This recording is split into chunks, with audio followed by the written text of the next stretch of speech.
Estado Nacional. El año pasado desapareció casi un 10% de las microempresas del hogar. ¿Por qué sucede? Están sumidas en temas de informalidad, en altos costos de operación. Conoceremos testimonios de quienes lo intentaron, pero no lo lograron. Que vender un terreno para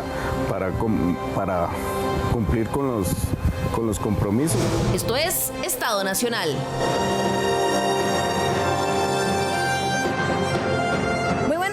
Bienvenidos nuevamente a Estado Nacional. Es un privilegio contar con su sintonía la mañana de los domingos.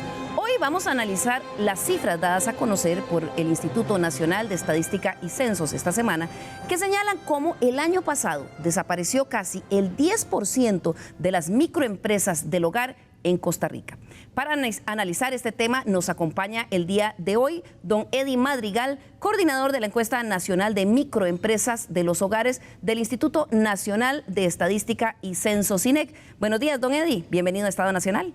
Buenos días, Liliana. Mucho gusto. Muchas gracias por la invitación y es un placer compartir con usted y con los compañeros en esta mañana. ¿Todos los años hacen esta encuesta? Sí, señora, todos los años, aproximadamente en el mes de septiembre.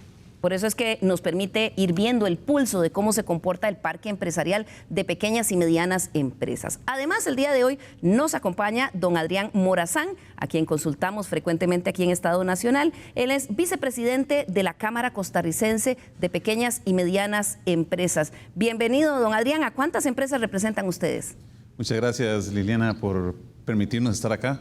Las dos cámaras que represento, no solo la Cámara Costarricense de Pymes, sino la Cámara de Industria y Comercio de Heredia, ¿verdad? Suman en ambas más de 300 empresas y es notable porque antes éramos más. Y se han ido reduciendo. Se han ido reduciendo, sí. Así que eso va en línea con estos hallazgos que nos da la encuesta del INEC. También está con nosotros doña Francela Morera. Ella es una pequeña y mediana empresaria que encontramos en Estado Nacional. Es la gerente general de la pyme que se llama La Candelería de Fran, una empresa dedicada a hacer candelas y velas que desde hace varias décadas existe en el país. Buenos días, doña Francela. Buenos días, Liliana y compañeros. Qué placer estar aquí. Y muchas gracias por este espacio, porque las pymes necesitamos muchos espacios como este. Así es, ahora vamos a conocer más adelante en el programa esta extraordinaria empresa que tiene doña Francela, una pyme que está ya consolidada, pero que también ha enfrentado todos estos retos y desafíos que tienen este tipo de empresas. También nos acompaña el día de hoy don Víctor Acosta, quien es el representante del Departamento de Estrategia Empresarial y Pymes del Banco Nacional, uno de los bancos que tiene una mayor colocación de cartera para este tipo de empresas. Buenos días. Buenos días, Liliana. Encantado de estar con ustedes y con los compañeros, con doña Francela y hablar de un tema tan importante para el país, para el desarrollo de todos nosotros. Así es, hoy tenemos varias aristas, pero antes de empezar con este tema, quisiéramos recordar que la semana pasada, en entrevista aquí en Estado Nacional, el fiscal general Carlos Díaz afirmó que por prudencia y por una orden suya, él había decidido separar a la fiscala Cris González del caso BCT. Ante esas afirmaciones del fiscal general, la fiscala Cris González solicitó el siguiente derecho de rectificación. Al respecto, hago de su conocimiento que el día 26 de enero del presente año, luego de enterarme que estaba siendo investigada por parte de la Inspección Judicial del Poder Judicial, procedí a reunirme con el señor fiscal general don Carlos Díaz, donde dentro de los puntos que le expuse estaba mi inhibitoria en la causa 22-0070-0621 por tener dicha investigación en curso.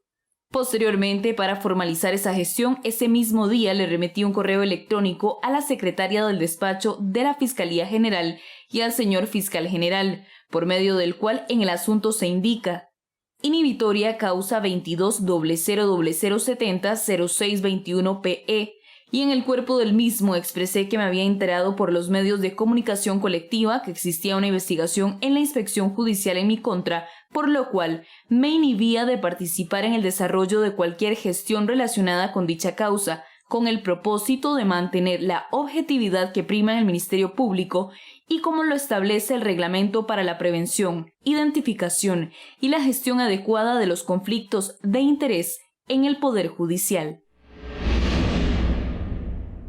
Cumplimos con presentarles a ustedes esta rectificación de la fiscala Cris González, sobre todo porque para ella es importante que quedara claro que no fue que la separaron, aunque el fiscal ha dicho que era su potestad y que es su potestad, pero es importante también, porque no lo dijo el fiscal general acá, consignar que ella ya le había pedido la inhibitoria precisamente porque, como lo mencionaba, quería cumplir con el reglamento, los lineamientos que tienen en el Poder Judicial para la prevención e identificación de conflictos de interés. Bien, el día de hoy vamos a hablar sobre qué está pasando con las pequeñas y medianas empresas en el hogar en Costa Rica.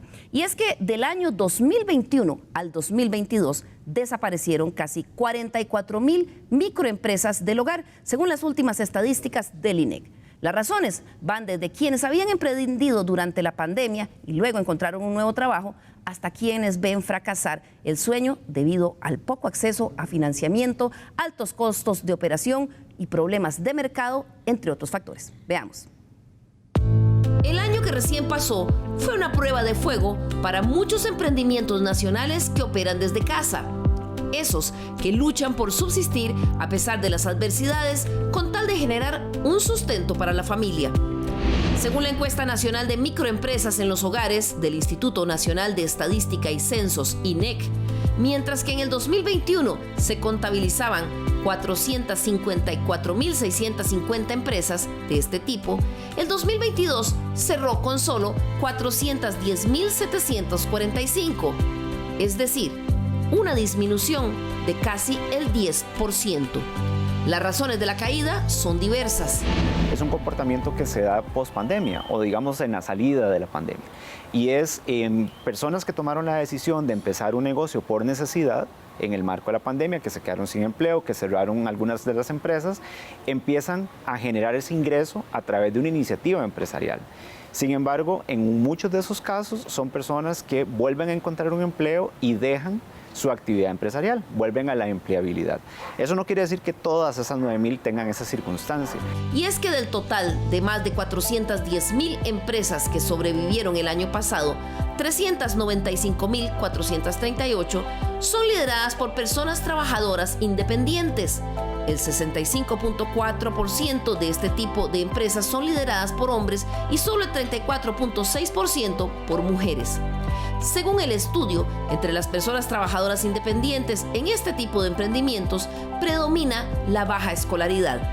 En más del 90% de los casos, las personas trabajan solas o con alguien que les ayuda ocasionalmente o de forma no remunerada. La mayoría de esas microempresas son unipersonales. Cuando se ve el mapa de ubicación en el país, es más que evidente que esos microemprendimientos que tienen el hogar como su base de operaciones se encuentran en su mayoría en la región central y donde menos hay es en la región Huetar.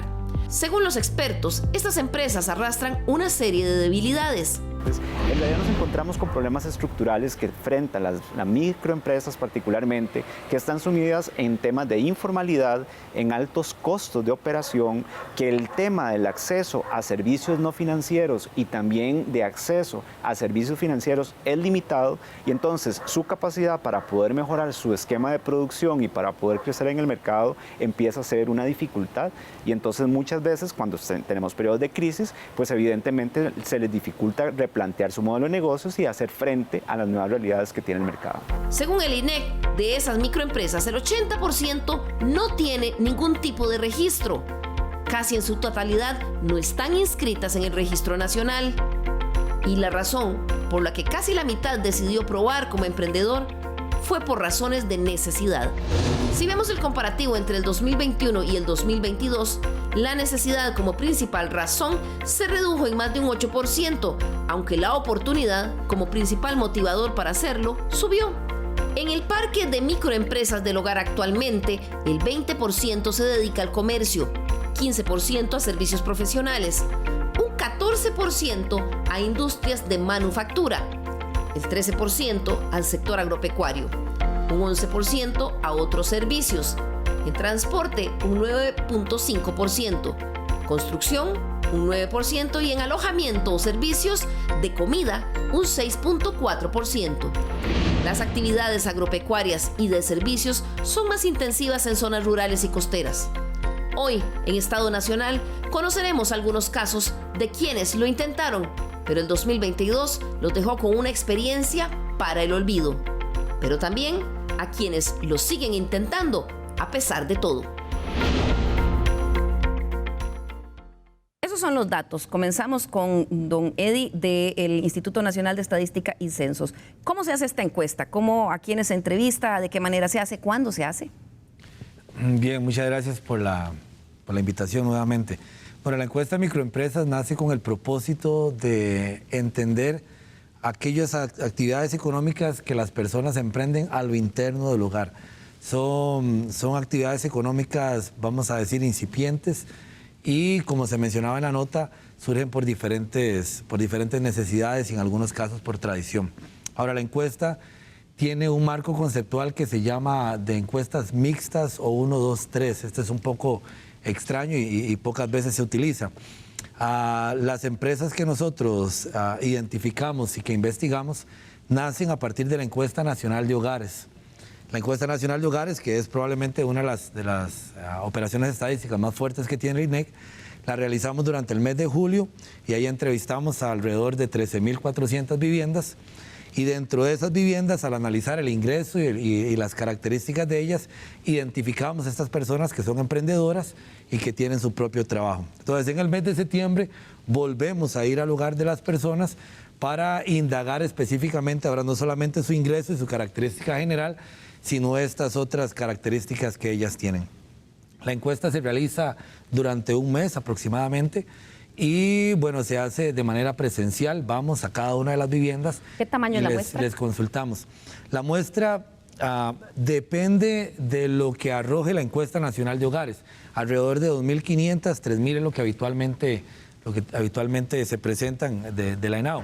Si me explico, la Encuesta Nacional de Hogares sí tiene una muestra, digamos, establecida, siempre son 13.440 establecimientos, pero depende cuántos microemprendimientos encontramos en los hogares, es la cantidad que vamos a ir a visitar durante el mes de septiembre. Claro, y en septiembre van y entonces hacen otra serie de preguntas. Así es, lo que hacemos es investigar con mucha más profundidad cuáles son los insumos que utilizan, cuáles son las características de los negocios, cuánto tiempo tienen de trabajar, qué necesidades tienen. Bueno, mucha de la información que usted mostró al inicio. Claro. Don Adrián Morazán, de la Cámara Costarricense de Pymes. ¿Cómo ven ustedes estos resultados? Una de las cosas que comentábamos fuera de cámaras es que saber diferenciar, porque a nuestra percepción no es que solo se han reducido estas pymes y empresas, sino es que se han vuelto invisibles, se han vuelto, por así decirlo, ilegales, ¿verdad? Muchas personas dejan su patente, dejan de pagar a la caja, dejan de pagar a Hacienda. Entonces, muchas empresas, por los mismos costos, ¿verdad?, del sistema actual, se vuelven transparentes ante el sistema, ¿verdad? Y muy posiblemente afecten, o ellos mismos no digan, no, yo tengo una empresa, ahora no le voy a decir el INEC que hay un poco de miedo de decir, si estoy en la informalidad me vayan a caer. Y lo notamos porque muchas de las empresas que estaban nos dicen, no, ahora vamos a estar igual vendiendo, igual produciendo, pero ya no estamos pagando los impuestos, ya no estamos presentando facturas. Y como obedece a la encuesta, nace de la necesidad, ¿verdad? Del dinero que me puedo ahorrar y demás, ¿verdad? Entonces, la misma circunstancia ha presionado a los micro y pymes, ¿verdad?, que busquen hasta el último porcentaje que se puedan ganar y evitar pagando al Estado. Y es una realidad. Para poder sobrevivir. Para poder sobrevivir. Y es que veíamos hace poco en esta nota anterior todo el detalle de la estadística de la encuesta del INEC. Pero ahora vamos a ver uno de esos rostros. Sacar un emprendimiento y mantenerlo a flote cada vez se vuelve más complicado en el mercado costarricense, sobre todo para las microempresas que se dirigen desde el hogar o la propiedad familiar. Este es el caso de Cristóbal, un joven agricultor que, a pesar de todos los intentos, no solo no logró sacar a flote la operación, sino que en el proceso del año pasado perdió la finca. La periodista Kaylin Baker nos cuenta su caso. Los despidos masivos y la incertidumbre motivaron a muchos costarricenses a emprender. Cristóbal Gómez es uno de ellos, Un joven oriundo de Tierra Blanca de Cartago, quien creció en medio de producciones de papas, zanahorias y cebolla, este emprendedor reconoce que la agricultura es parte de su ADN. A nivel familiar nos dedicamos a la producción de papas, cebolla y zanahoria. Desde pequeños siempre nos han inculcado la agricultura, ¿verdad? A la par del estudio. Siempre la tierra lo jala uno, entonces nos dedicamos a producir esos 3 cultivos aquí en la zona. A pesar de eso y de los levantamientos de las medidas que el país ha experimentado en aspectos económicos, han afectado el desarrollo y crecimiento de las microempresas, llevándolas a cerrar o buscar otra fuente de ingresos e incluso tomar medidas más extremas. Ya no tenía el dinero para seguir produciendo, ¿verdad? Porque nosotros tenemos compromisos económicos que hay que solventar, que hay que pagarle al banco, a la venta de agroquímicos, al que nos vende la semilla, y cuando vienen precios malos no te dan ni para pagar los costos. Entonces tuvimos que parar aquí un momento y decir, bueno, vamos a buscarnos otra alternativa. Hubo que vender un terreno para cumplir con los compromisos, ¿verdad?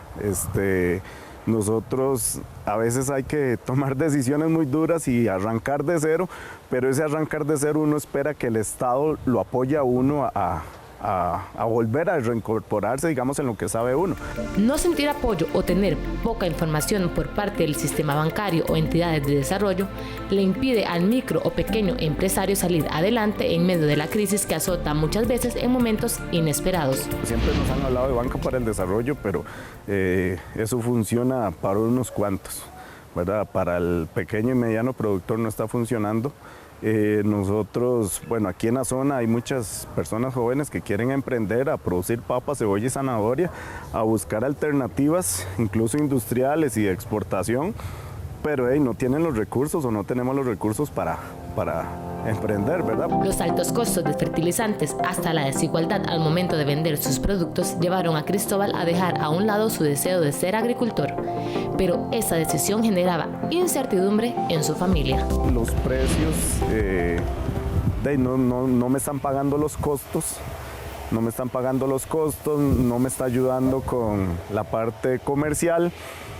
Producimos de buena calidad, pero cuando vamos al mercado no se paga lo justo. Uno se asusta de qué, para dónde va a coger, qué vas a hacer. Si tenés a tus hijos, de qué se van a alimentar, ¿verdad? Entonces es una incertidumbre para dónde camina uno, ¿verdad?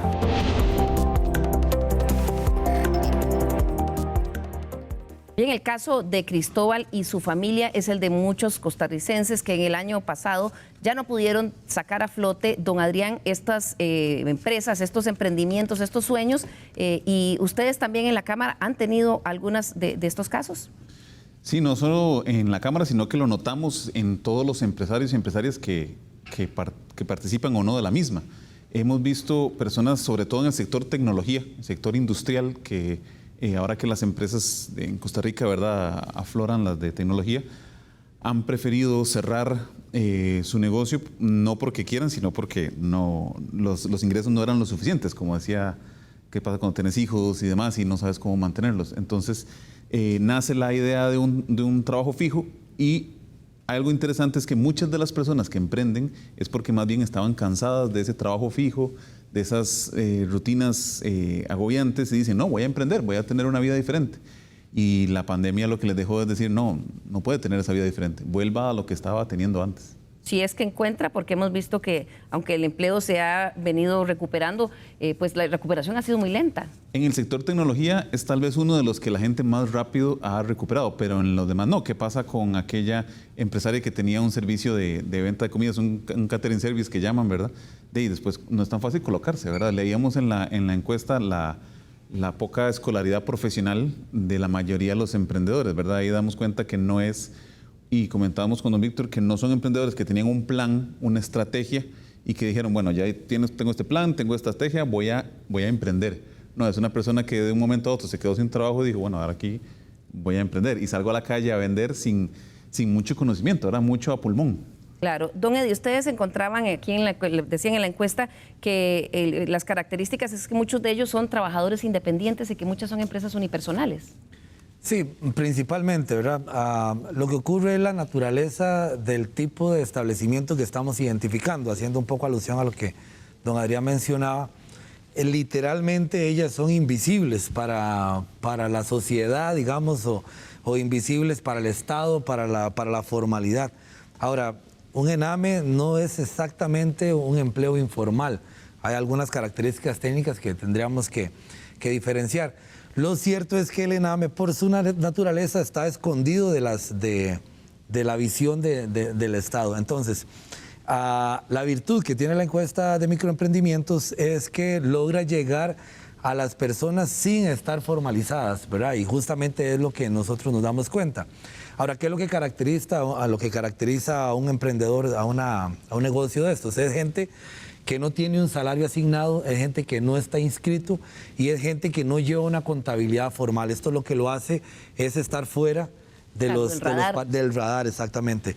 Entonces, esas son las características. Tenemos personas que son emprendedores que contratan gente regularmente, especialmente en el agro, es donde más se da, ¿verdad? Por las características de lo que se hace, pero principalmente son personas que trabajan solos, que manejan sus propias actividades sin ayuda prácticamente de nadie. Claro, tenemos invitado hoy a don Víctor Acosta, quien es del área de estrategia empresarial y pymes del Banco Nacional. En un año en el que se perdió el 10% de esas microempresas del hogar, tal vez si usted nos comenta, porque muchas hablan del problema de acceso al crédito. ¿Cuánto colocó el año pasado el Banco Nacional en dinero y cuánto en cantidad de créditos? ¿Y cómo han visto ustedes el panorama en el año que cerró? Bueno, en el año 2022 nosotros colocamos más de 17.000 opciones de financiamiento. Eso representa unos 170.000 millones de colones. Estamos hablando de un promedio de unos 10 millones de colones por cada financiamiento que hemos dado.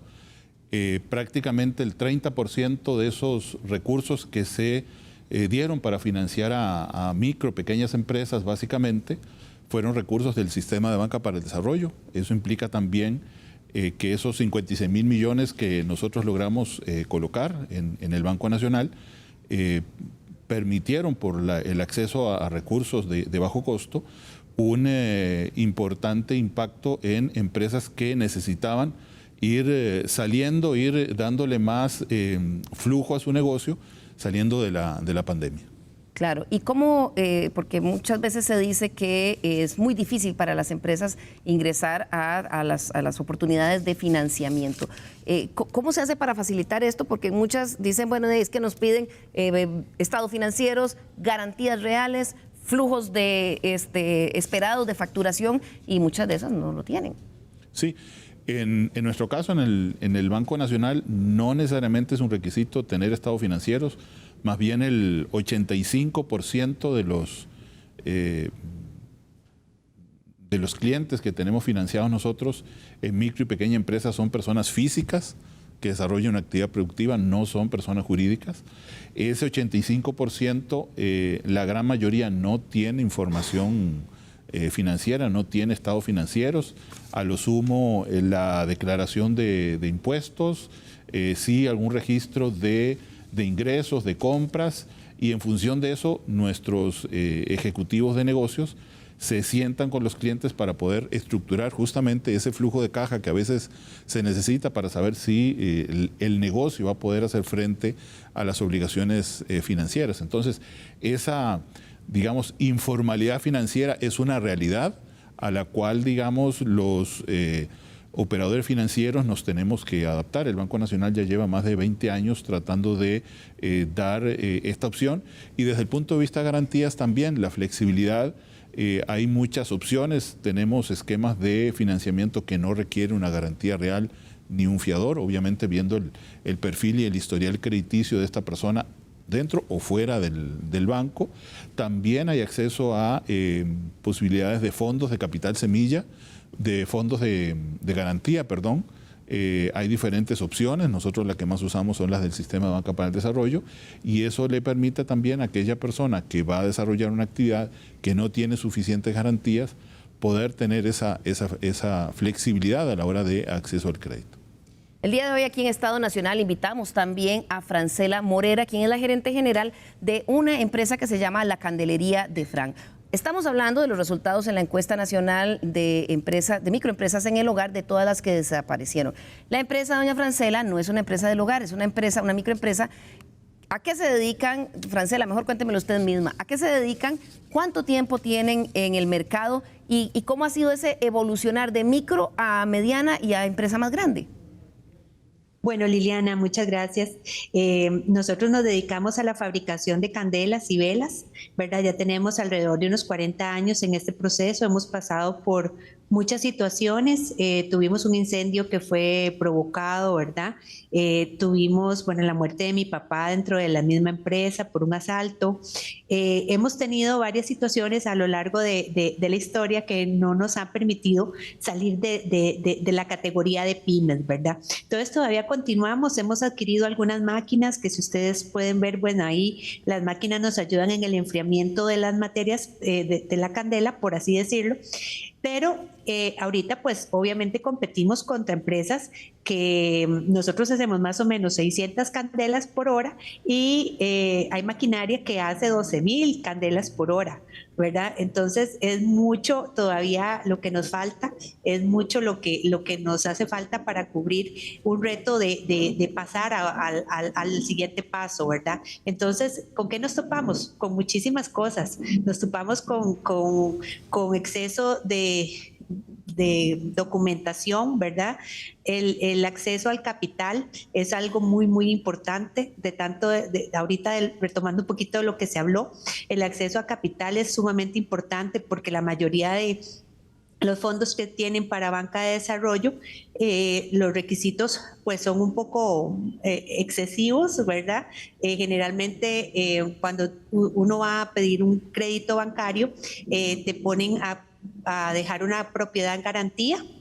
Cuando dejas la propiedad en garantía, te prestan generalmente un 80% de ese valor de la propiedad, del avalúo que ellos mismos hacen, ¿verdad? Pero hay algo ahorita que nos está preocupando muchísimo y es que en el momento que ya la persona, tanto consumidores como pymes, como todos los consumidores bancarios, están entregando la propiedad porque ya llegó un momento, digamos ahora post pandemia, que no pudieron continuar cancelándola, aparece un saldo al descubierto que generalmente lo tiene que asumir, aunque la propiedad se entregue, ese saldo al descubierto se tiene que asumir por la persona, ¿verdad? Cuando pedimos un crédito, se pide a nivel, digamos, de la empresa, a nivel de una sociedad, pero te ponen a firmar como fiador por ser el gerente de la empresa. Entonces, a nivel personal, estos saldos al descubierto han venido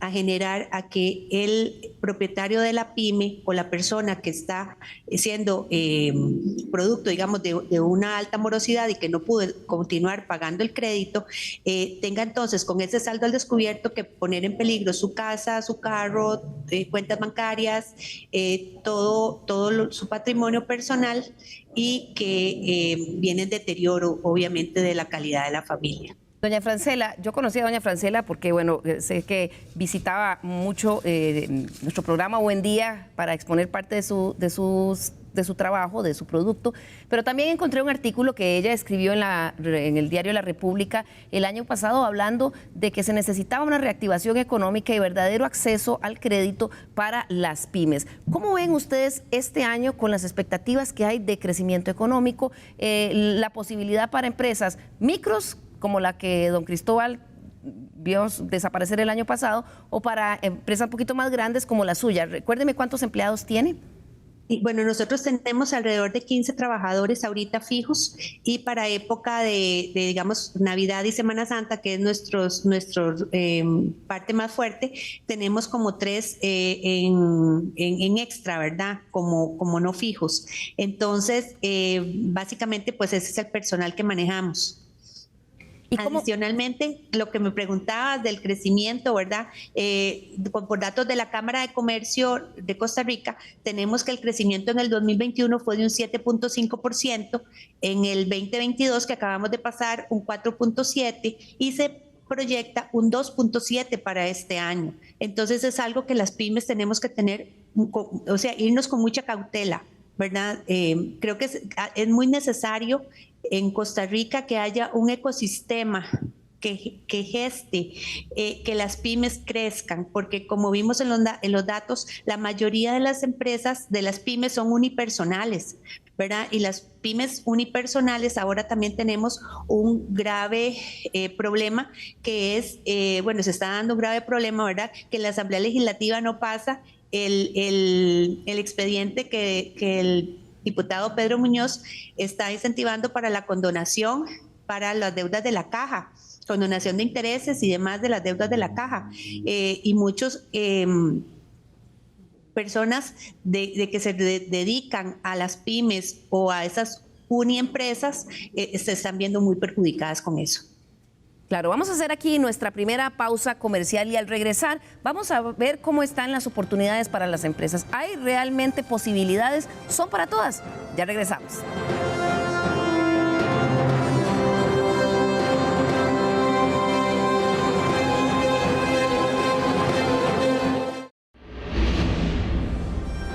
Gracias por continuar con Estado Nacional. Recuerden nuestro correo l.carranza@teletica.com. Nos interesa mucho conocer sus sugerencias y críticas para el programa.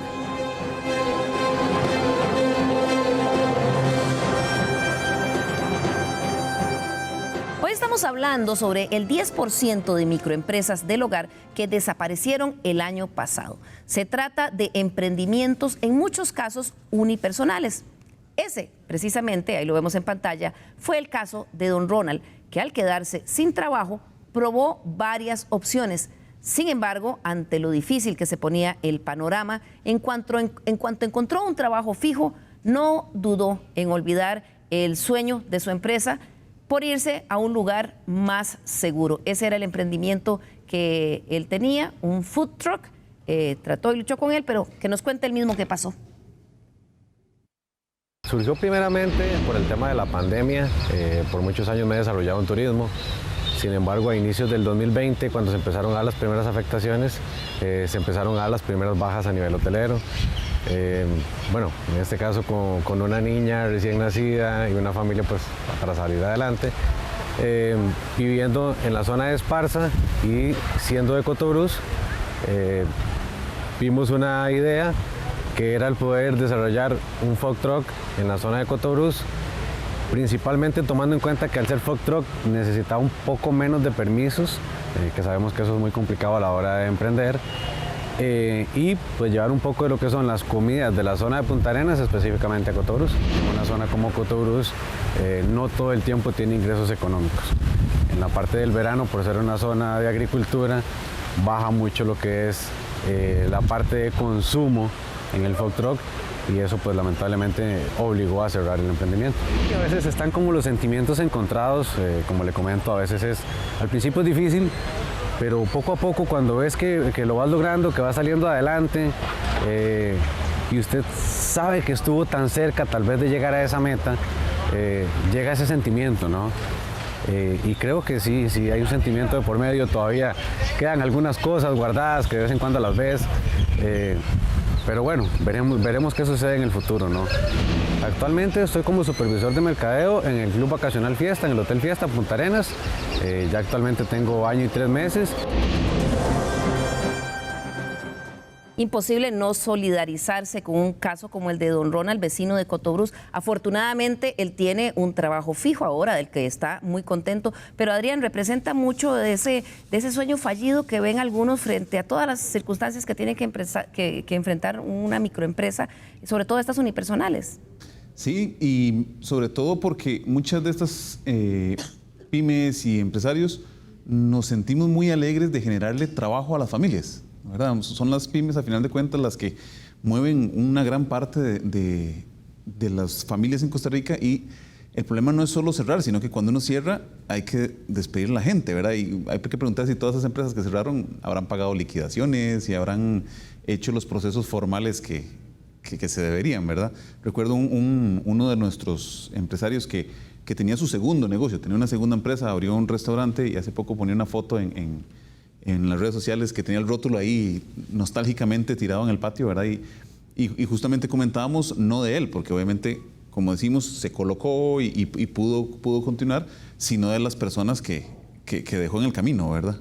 Claro. Don Eddie, este caso de Ronald es muy característico, vecino de Cotobruz, esas zonas rurales que ustedes mostraban en la encuesta del INEC, que es precisamente donde menos porcentaje de empresas de este tipo surgen, porque hay menos, no sé si oportunidades.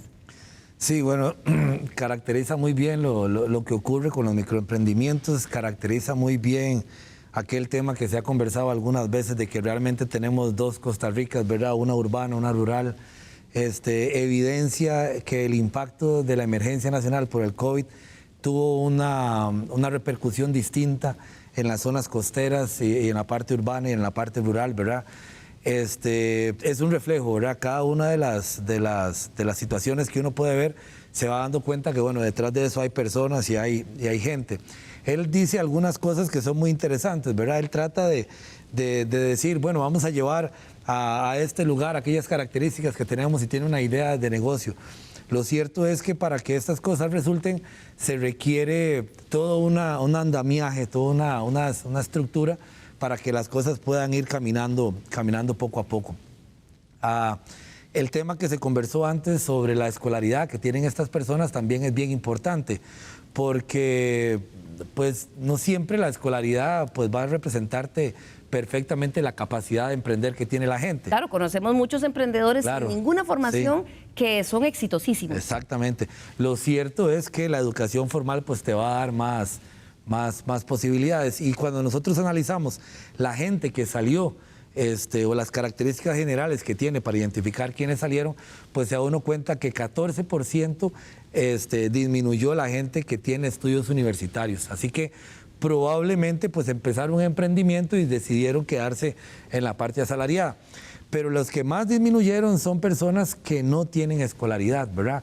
Y cuando uno revisa la información que entregó la encuesta de hogares y el comportamiento del mercado de trabajo, pues se da cuenta que sí, el mercado de trabajo ha aumentado. Sin embargo, los puestos de trabajo que se generan son puestos de trabajo deficientes, ¿verdad? Que están acogiendo a este tipo de personas. Al menos los acoge, diría uno, pero sí con bastantes limitaciones. Claro. Don Víctor, veíamos ahora ahí en las tomas, que voy a pedirle a nuestros compañeros que nos los pongan, el sueño del food truck de don Ronald, este vecino de Cotobruz, bueno, que no pudo. ¿Qué pasa? ¿Cómo acompañar mejor a las empresas? Porque muchas veces se requiere también, digamos, más conocimiento de proyecciones de mercado y otras cosas. Sí, ahí en la encuesta incluso vemos que los dos principales temas que requieren las microempresas encuestadas son financiamiento y capacitación. Para emprender hay que tener algún grado de preparación, complementado con que el nivel de escolaridad no es muy alto, más se necesita ese nivel de preparación en lo que es una visión empresarial, en lo que es la visión de mercados, sobre todo cuando uno está emprendiendo en un tema que no maneja del todo o en un mercado nuevo, y es muy diferente ser empleado, aunque uno esté dentro de la misma actividad, que manejar el día a día de los proveedores, de las compras, de las ventas, de los costos y de los precios. Nosotros nos hemos encontrado situaciones de empresas pequeñas, de microempresas, donde tienen algún tipo de eficiencia en poder establecer el precio al que tiene que salir al mercado para que en realidad esa empresa sea rentable.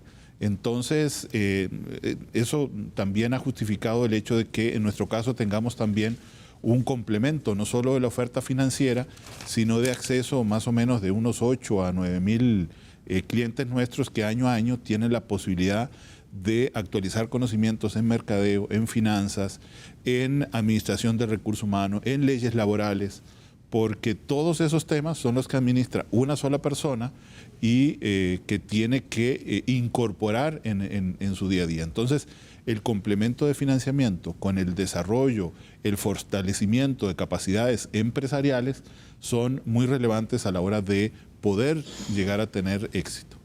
Claro, de verdad que, bueno, nos da mucho gusto que don Ronald, este vecino de Cotobruz, pues cuente ahora con ese trabajo que realmente, pues le contaba a la periodista Kaylin Baker, que está muy contento, pero y que en algún otro momento de su vida pueda otra vez levantar este negocio. Y es que esto que mencionaba don Víctor sobre las herramientas también es muy necesario. Como parte de esas herramientas disponibles para pymes, este mes se anunció la inauguración del Centro Empretec, un programa liderado por la Conferencia de Naciones Unidas sobre el Comercio y Desarrollo, UNCTAD, que permitirá que micro, pequeñas y medianas empresas en el país participen en talleres de formación. Estos serán impartidos por el Centro Latinoamericano de Innovación y Emprendimiento, CELIEM, y se basan en una metodología desarrollada por expertos en emprendimiento de la Universidad de Harvard. Veamos. Empretec es un programa integral en el cual se busca trabajar a la persona, pero trabajar también en la estructura del modelo de negocio. Empretec no es un programa completo, es una etapa inicial, digamos, de poder replantear los modelos de negocios, de poder fortalecer esas competencias, pero requiere algo que también nosotros estamos haciendo y es la parte del acompañamiento empresarial.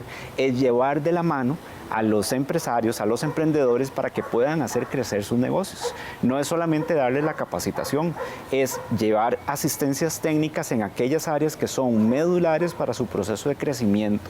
La convocatoria se va a hacer a partir del mes de marzo. Vamos a tener un primer taller, que es lo que llamamos un taller piloto, ¿verdad? Se va a hacer en el mes de mayo y ya propiamente en las regiones lo que está programado es hacer un taller por región a partir del mes de julio de este año. Cada taller tiene una duración de 6 días consecutivos, es un proceso intensivo. Cada día es de 8 horas de formación, o sea, en total se suman alrededor de 26 horas de formación en el proceso.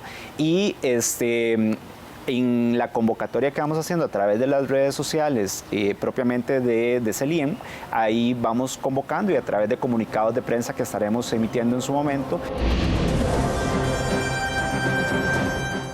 Don Luis Álvarez del CELIEM nos contó que ellos van a seleccionar a unos 200 participantes a nivel nacional a través de entrevistas sobre la base de sus competencias empresariales probadas y también del enfoque innovador de negocios. Aquí les vamos a dar a conocer cuando en marzo empiece la convocatoria, por si puede servir de una oportunidad para algunos de ustedes. Pero aquí estamos hablando en frío y desde la mesa sobre si les falta capacitación o si es acceso al crédito, pero quiero preguntarle a doña Francela, en estos más de 40 años que tiene su empresa, que ha subsistido y ha subsistido bien, es decir, es proveedor de grandes cadenas nacionales aquí en el país, pero ¿cuál es el vía crucis? ¿Cuáles son los principales obstáculos que ustedes han ido enfrentando? Bueno, los obstáculos realmente han sido bastantes, ¿verdad? Sentarse a negociar con un supermercado que es bastante grande, solamente si ellos tienen la disposición y la apertura para hacerlo. En el caso de nosotros, participamos en varios programas de los supermercados y a través de la Cámara de Comercio y logramos establecer esas oportunidades que se nos brindaron, ¿verdad? Pero realmente fue un proceso pues bastante fuerte, pues tuvimos que capacitarnos. Nosotros estamos afiliados a la Asociación Latinoamericana de Fabricantes de Velas, que se llama la FAVE, de la cual yo soy la vicepresidenta actualmente. Buscar opciones de... Vamos a ver, de conocimiento para nosotros es más fácil en el exterior porque obviamente aquí en Costa Rica pues no son muchas las fábricas que operamos en este tipo de industria. A nivel industrial, ¿verdad? Me refiero básicamente. Y el viacrucis que más hemos enfrentado es con el capital de trabajo, porque siempre, nunca una pyme tiene mucho dinero para poder invertir o reinvertir en maquinaria, reinvertir en equipo, y lidiamos contra empresas que sí, a nivel mundial, como les dije, la empresa de nosotros produce 600 candelas por hora, las máquinas que están actualmente, de las que tienen las competidoras nuestras a nivel internacional, producen 12,000 por hora. Entonces, no hay punto de comparación si no tenemos cómo llegar a este mecanismo, ¿verdad? Y para eso se requiere financiamiento. Para eso se requiere financiamiento, porque con los recursos propios es muy difícil. Y tanto así que estaba viendo los datos del INEC, que del año 2021 al año 2022 se incrementó la gente que trabaja por su propia cuenta. Quiere decir de que muchos pymes se hicieron unipersonales otra vez. Entonces, estamos generando pymes, el ecosistema está para generar pymes o estamos para generar autotrabajo, porque son cosas muy diferentes, ¿verdad? Las pymes generan empleo, las pymes generamos riqueza. No es nada más un autotrabajo que yo hago, por ejemplo, 4 candelas y las vendo, ¿verdad? O sea, generamos riqueza, generamos trabajo. Entonces, ¿cuál es el vía crucis también? Los costos hundidos.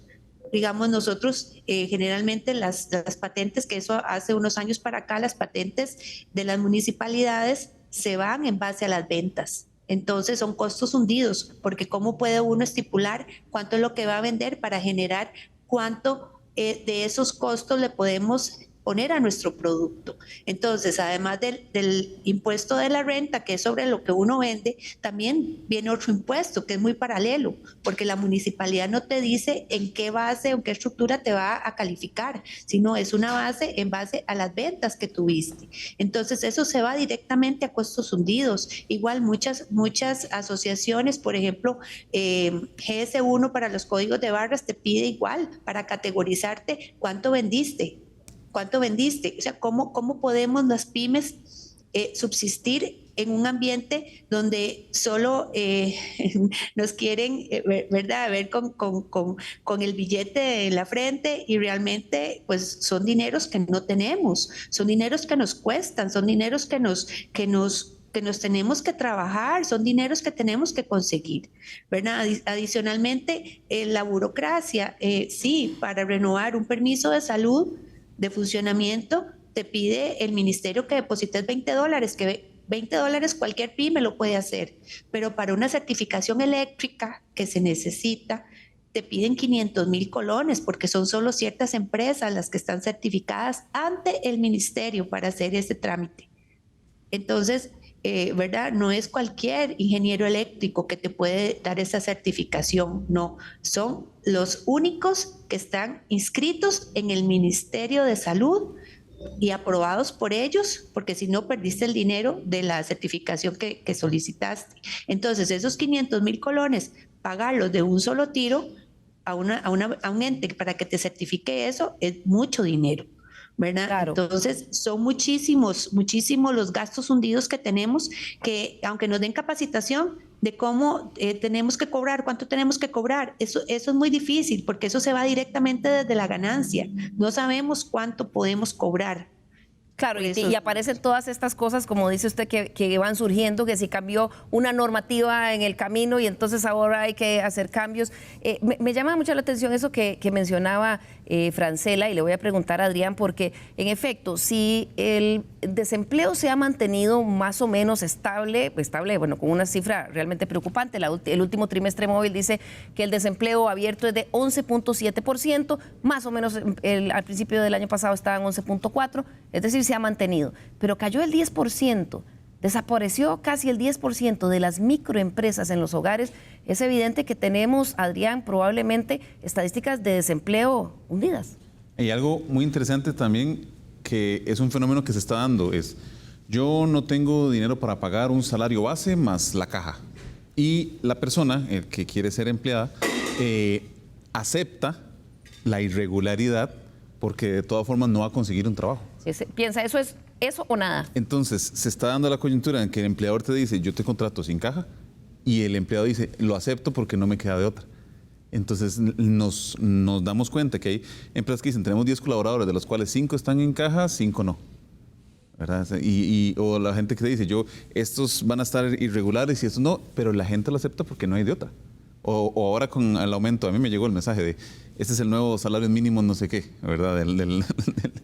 Del Estado. Y uno dice, la gente igual está diciendo: yo trabajo y acepto esta circunstancia, porque es lo que hay. Y lo vemos mucho con que las personas aceptan no estar en una condición regular, y el empleador se arriesga, ¿verdad? Teniendo colaboradores que sabe que es un peligro ante el Ministerio de Trabajo que en algún momento lo señalen, pero entre ambas partes dicen no hay más.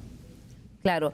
Don Víctor, desde el lado del mostrador de las entidades financieras que son los aliados estratégicos, ¿cómo se ha ido trabajando esto para poder servir más a esas empresas tan pequeñas que enfrentan todo este viacrucis que tanto don Adrián como doña Francela nos contaban?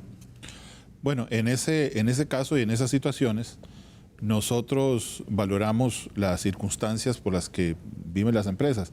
Como decía doña Francela, es importante el acceso a posibilidades de inversión y a posibilidades de capital de trabajo, porque una vez que yo invertí y tengo la máquina, necesito tener más materia prima, necesito tener más insumos, necesito tener más empaques, y eso implica no solo una inversión, sino también aumentar las necesidades de capital de trabajo que necesitamos. Entonces, en ese sentido, nosotros tratamos de darles opciones para que en aquellos casos que los montos a financiar requieren algún tipo de garantía, se puedan, a partir de esa misma garantía incluso, aumentar la capacidad de endeudamiento, con acceso a recursos, acceso a fondos de garantías y acceso a recursos de bajo costo. Nosotros tenemos la experiencia de poder fomentar el financiamiento de muchas empresas, y con opciones diferentes, desde la inversión para una nave industrial a 15 años, hasta quien necesita estar cada 3, cada 6 meses utilizando su línea de capital de trabajo. Yo creo que las opciones o la oferta está. Sí se requiere, y lo hablábamos hace un momento también, más difusión y más información, que las empresas tengan acceso a esa información. Un dato relevante de la encuesta es que la mitad de las empresas están desinformadas en estos temas, sí. Y eso es muy relevante, y eso es una tarea del lado de entidades financieras como el Banco Nacional, del lado de quienes están representando a las empresas del sector, y del lado también de la política pública, el hecho de fomentar cada vez más la posibilidad de acceso a la información, de la disponibilidad que hay para diferentes opciones de recursos, de formación, de apoyo incluso para empresas que puedan tener la posibilidad de salir al exterior a exportar. Claro. Por ejemplo, el Ministerio de Economía, Industria y Comercio recordó a inicios de este año que las micro, pequeñas y medianas empresas podrían adquirir beneficios adicionales al inscribirse como pymes ante el MEIC. Para ello, los requisitos son los siguientes, y vamos a verlos ahora en pantalla. Estar inscrito ante el Ministerio de Hacienda con la declaración de impuestos al día dentro del régimen tradicional o simplificado. Contar con una póliza de riesgos del trabajo del INSS. También están como requisitos los siguientes: presentar comprobante de planilla o como trabajador independiente ante la Caja Costarricense del Seguro Social que esté al día. Según la Ley de Fortalecimiento de las Pymes, también nos dicen que el registro es gratuito y abre la puerta a beneficios como los siguientes, que vamos a ver a continuación. Es decir, el MEIC dice, si usted se inscribe, estos son los beneficios: la oportunidad de participar como proveedor PYME para el Estado, la oportunidad también de acceso a financiamiento, avales y garantías de FODEMIPYME del Banco Popular, acceso a fondos no reembolsables para innovación de ProPyme en el Ministerio de Ciencia y Tecnología, y oportunidad de capacitaciones, así como participación en ferias y encuentros de negocios. Hay también como beneficios adicionales, si la empresa tiene este sello PYME, la oportunidad de tener acceso a recursos del Sistema de Banca para el Desarrollo, exoneración del impuesto a las personas jurídicas, pago escalonado para nuevas microempresas en las cargas sociales y renta, 20% de descuento en el registro sanitario. Y le pregunto a doña Francela Morera, con esos requisitos que se están solicitando y la oferta de todos estos beneficios, ¿cuán factible suena para una empresa esos beneficios? Bueno, por experiencia propia le puedo decir, una vez participé en los fondos del MISIT ¿verdad? Para atraer y hacer una mezcla de velas que fuera muy ecológica, que fuera muy diferente a lo que está en el mercado. Entonces queríamos hacer ese proyecto. Como somos una pyme, tuvimos que contratar a una empresa para que nos llenara todos los formularios, porque son formularios, o sea, hay que hacer así una tesis increíble de documentos y llenar de formularios que realmente el tiempo de una persona, cuando es una pyme, es doña Soy, la verdad. Hay que pagar planilla, hay que pagar los impuestos, hay que hacer cálculos, hay que atender clientes, hay que atender llamadas, hay que atender redes sociales, o sea, todo eso, ¿verdad?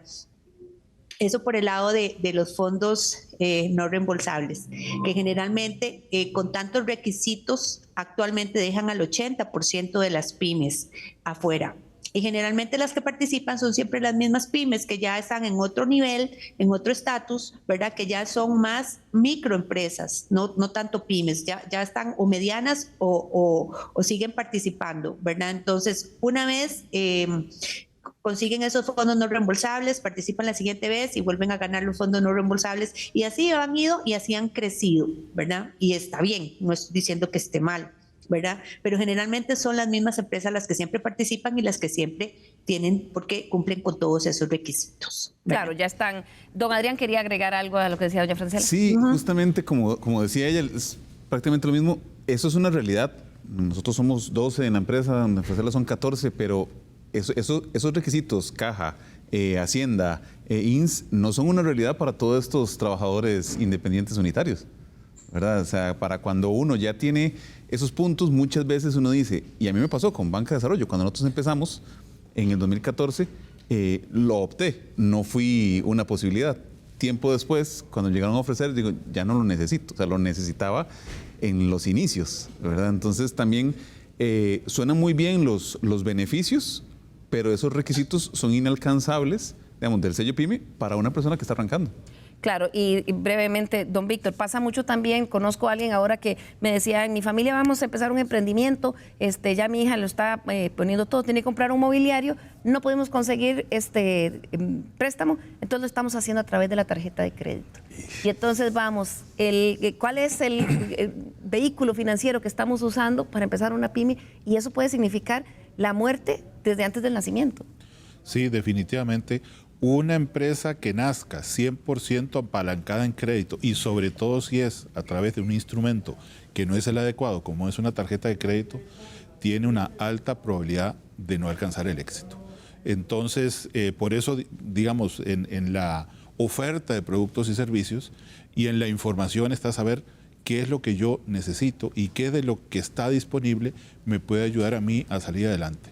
La tarjeta de crédito sí tiene sus usos desde el punto de vista empresarial, aprovechar una oferta, mover, digamos, mi capital de trabajo, hacerme un adelanto de facturas que estén por vencer y yo necesite el dinero, el capital, pero no para arrancar, no para una inversión de mediano y largo plazo.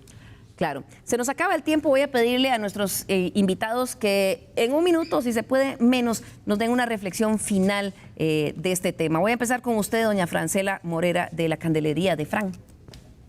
Muchas gracias, Liliana. Tal como te lo comenté, creo que este programa se nos hizo chiquito. Son muchos los temas que las pymes necesitamos que la gente visualice, que todo se vea, que se conozca. Digamos, por ejemplo, le dejo la pregunta de don Adrián. Sí, las empresas necesitamos estar informadas, pero muchas veces esto es lo que hablaba de los saldos al descubierto, donde uno llega y entrega una propiedad y te salen con 80 millones, que a muchas empresas les está pasando. 80 millones de un saldo al descubierto, 100 millones de un saldo al descubierto. Prácticamente después hay que entregar la casa personal, hay que entregar el carro, hay que entregar todo. Entonces, son muchísimas las cosas que nos afectan a nosotros como pyme, que creo que todavía se necesita mucha mejora, mucha voluntad política para que las pymes continuemos creciendo, continuemos subsistiendo, porque últimamente, en los últimos años, lo que hemos venido haciendo es subsistir. Y bueno, muchas gracias a todos los panelistas. Realmente he disfrutado muchísimo esta plática y lo único que les puedo decir es que las pymes generalmente lo que necesitamos es innovación, porque la ayuda todavía no existe, todavía no se vislumbra en el camino esa ayuda. Entonces, lo que necesitamos es continuar trabajando, perseverando e innovando. Así es. Muchas gracias. Muchas gracias, Francela. Continúo con usted, don Eddie, del Instituto Nacional de Estadística y Censos. Sí, muy agradecidos por la invitación. Y quizá un par de datitos, porque el tema de poner sobre la mesa los microemprendimientos creo que es un paso muy importante en la dirección correcta. Entre las cosas que decía el compañero acá, hay 40% de los emprendimientos que dicen necesitamos un crédito, pero solo hay 11% yendo a solicitarlo. O tienen desconocimiento y por eso no lo solicitan, o tienen conocimiento y por eso no lo solicitan. El tema es que es necesario ahondar un poquito en cada una de las características para ir viendo qué es el requerimiento y lo que la gente específicamente necesita. Otro numerito que me encontré que me parece muy importante es, aún con la disminución en la cantidad de microemprendimientos, los emprendimientos que están son relativamente positivos ante lo que viene en los próximos años. Solo hay un 3% que piensa que disminuirán sus ventas, ¿verdad? De manera que 90 y tanto por ciento piensan que aumentará. Y lo mismo con las personas que contratarán. Entonces, bueno, como decía antes, aquí es una labor de mucha gente, ¿verdad? De la parte de educación, la parte financiera, los medios de comunicación, la política pública como tal. Así que, bueno, muchas gracias. Y muchas gracias a ustedes en el INEC por generar los datos que son los que hacen que estos temas terminen en los medios. Don Víctor. Bueno, en realidad es un tema apasionante para todos. Creo que es un reto como ecosistema de todos los que estamos relacionados con este tema específico, tanto desde el punto de vista financiero como de innovación, como de políticas públicas. Yo creo que hay aspectos también muy positivos a destacar. En este momento tenemos casi un 7% más de empresas que antes de la pandemia, a pesar de la caída que tuvimos en el 2022. Aumentó el porcentaje de personas a los cuales se les aprueba un crédito. O sea, el 84% de las personas que fueron a solicitar un crédito se les aprobó, y se incrementó en un 40% los recursos destinados a esos financiamientos. O sea, llegaron más personas a pedir créditos, se les aprobó a más personas, y las inversiones por los cuales se les aprobó también eran de montos mayores. Entonces yo creo que es una visión realista la que nos presenta el INEC y que por suerte tenemos todos los años, y es también a su vez un reto para todos nosotros de poder avanzar para que esos resultados sean mejores para el país. Así es. Concluyo con don Adrián, menos de un minuto.